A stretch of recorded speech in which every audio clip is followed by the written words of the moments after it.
தமிழ் பேசும் உள்ளங்களுக்கு வணக்கம். இன்றைக்கி நம்ம இந்த வீடியோவில் பொங்கலை பற்றி சங்க இலக்கியத்தில் என்ன சொல்கிறாங்க அப்படிங்கிறத பார்ப்போம். வழங்கு செந்நெல் கதிர்வேய்ந்த வாய்க்கரும்பின் கொடிக்கூரை சாறு கொண்ட களம் போல் வேறு வேறு பொலிவு தோன்ற குற்றான உலக்கியால் களிச்சுமை வியாழாங்கன். இந்த பாடல் மூலமாக தை திருநாள் அன்னைக்கு நல்ல நெற்கதிர்களை அறுத்து கரும்பினை கட்டி அந்த இடத்துல நெல்லோடு வேயப்பட்ட நெல்லாந்தல் வீடு அப்படின்னு சொல்கிறதும், கருப்பஞ்சருக்கு வேய்ந்த கூரை வீடுகளும் தனித்தனியே விழா கொண்டாடப்படுகிறது அப்படிங்கிற மாதிரி எழுதியிருக்கிறாங்க. இதோட மட்டும் இல்லைங்க, சித்திரை ஒன்று தான் நமக்கு தமிழ் புத்தாண்டா அப்படின்னு கேட்டால் அதுவும் இல்லைங்க.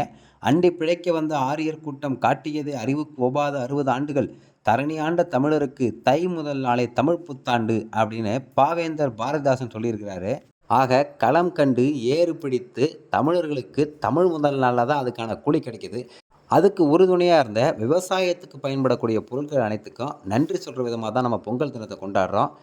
அனைவருக்கும் பொங்கல் மற்றும் தமிழ் புத்தாண்டு நல்வாழ்த்துக்கள்.